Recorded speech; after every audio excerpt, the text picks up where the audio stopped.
Hey, hope you guys are doing great. Just wanted to take a couple minutes and explain the two different loan scenarios I sent to you in the email earlier. Starting with the first scenario here, again, they're both conventional 30-year fixed. So the main difference between the two is the down payment amount. Again, starting with the first scenario here, looking at a purchase price of $168,000, doing a 20% down would be $33,600.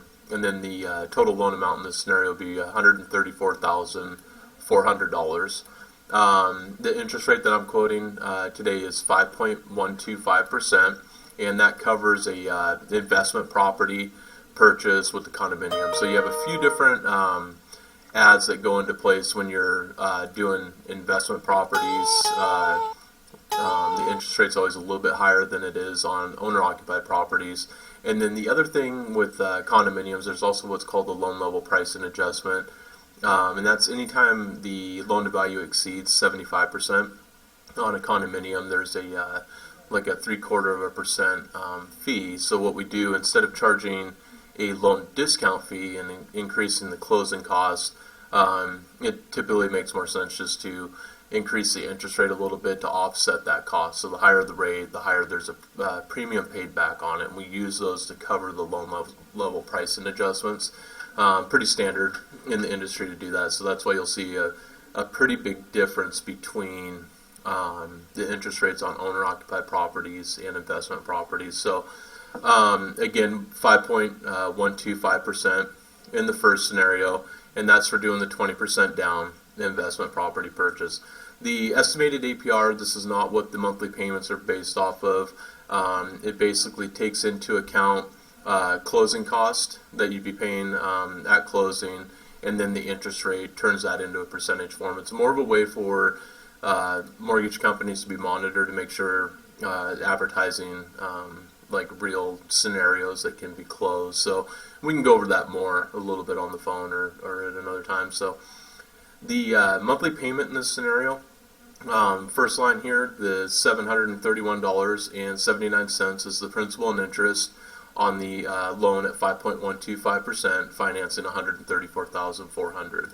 I pulled up the property taxes from the county site, and breaking that down into the monthly payment would be $126.37.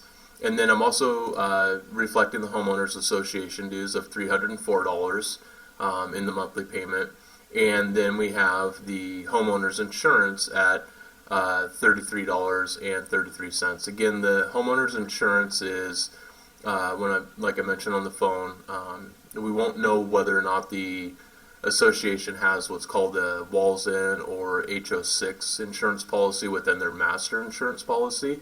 So just want to make sure that we estimate that up front. Then if we don't need it, we obviously just back it back out. So and again, that'll be a company that you let us know who you want to use if that insurance is required. So total monthly payment in this scenario would be $1,195.49. So moving down to the next box here is the closing cost section. In the first few lines here, you can see there's no charges there, so no loan origination fee, no loan discount fee. Later on, when you get the application disclosure package, there will be a couple fees that roll up into the origination fee, and I'll point those out here as we go down.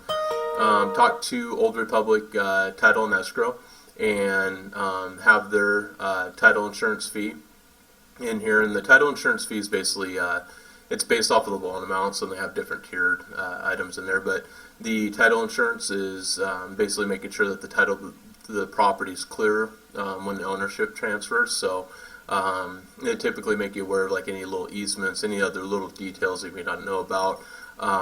With the condominium, there won't be a lot there to worry about, where if you had like a property, if there's like some type of easements, that type of thing, they make you aware of that. But again, basically just making sure that the title's clear to the home when you take over the ownership. So, and I talked to their escrow company as well. They have a few different fees in here, and I just rolled those up into one line. So $621 is roughly what their fees will come out to. It might be overestimating their a little bit, just depending on like their courier fee and that type of thing. So what escrow is we're going to send all the final loan documents to them. You'll go to escrow to sign all those. They notarize the documents, and then they also take care of wiring the funds to and from everybody's account. So they're basically a third non-interested like closing attorney. At closing, they'll also work with title and the county to record everything and transfer ownership. So next line down here is $30 wire fee, and that's basically just OnQ Financial recovering the $30 wire fee for wiring the loan proceeds to the escrow company. So appraisal fee, $535, pretty standard for conventional appraisal. So and then in this appraisal fee here, since we're doing an investment property, they usually want what's called like a 1007 or a fair market rent survey done. So for your approval, we really shouldn't need that. So just leaving that fee at $535. Next line down here, credit report fee, $23. So basically, we pull the credit report to run the initial pre-approval. Then just before closing, we do what's called a credit refresh. It doesn't impact your scores. We don't actually get credit scores back on it, and it doesn't report as an inquiry. But basically, what it does is it makes sure that you haven't opened up like any new credit accounts, that the credit profile that we use to approve the loan is really still the same at closing. So again, any inquiries that would pop up between the credit report we have now and closing, we just have you explain whether or not it resulted in any new accounts or anything. So during the process, you definitely don't want to have your credit report run for anything. Homeowners insurance might do like a soft credit check, but that's all right. So next line down here is $985, and that's basically how OnQ Financial gets paid. So, and this is one of the fees that would, when we get the actual good faith estimate and everything going, it would roll up into the loan origination fee along with the $30 wire charge. So, but basically pretty standard in the industry to see a processing fee. And they vary a little bit. Some of them are a little bit higher. Probably not too many lower, but they'll you'll see it either on one line, or some companies might break it up into an application fee, underwriting fee, that type of thing. So I just like reporting it on one line, just the $985 right there, and that, again, that's paid to OnQ Financial. Recording fee is basically $200, and with King County it might come out anywhere around $180, $185. And then basically what that is, recording all the documents with the county to transfer ownership and everything like that. So the other costs here of $300, what that is, again, just trying to, I always like to overestimate, and then at closing, make sure the numbers are exactly what I was telling you or lower.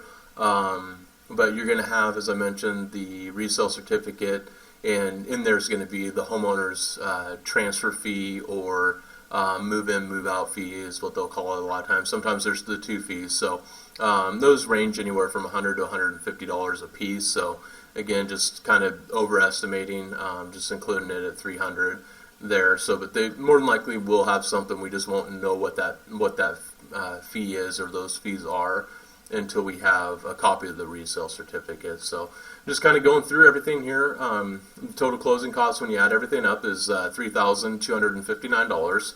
So, and again, probably overestimating a little bit, but rather do that so then we're whittling away at the figures versus increasing them. So the next line down here, or the next box here, is the prepaid items. What this is basically takes care of like what they call items paid on your behalf. So interim interest is basically the use of the money for the remainder of the month. So it's the interest on the money to get you through the end of the month. Then that gets you into the normal billing cycle. So with your guys' closing date being on the 17th, there'll be somewhere right around probably like 13, 14 days of interest in there. So right now I'm just leaving it at 15 days. And then that'll get you paid through the end of December. Then your first payment wouldn't be due till February 1st. So depending on the closing, what day they close in the month, that number will vary right there. So, and then the estimated property taxes is going to be right around 6 months collected at escrow. And that's basically, as you know, property taxes are due in April and October. And then they're always for the billing cycle, January through June, June through December. So you're going to have where you pay back the seller a little bit at closing, and then the escrow impound gets funded, so that as you're making your payments, once April comes around, April 2015, there's enough in there to pay those property taxes in full. And then again, the payments will be collected through October, and then again, just pay that in full. So homeowners insurance or homeowners association reserve. Purchase and sale didn't specify any months being collected at closing, but the association more than likely want at least 1 month prepaid at closing. So I have that association fee in there, $304.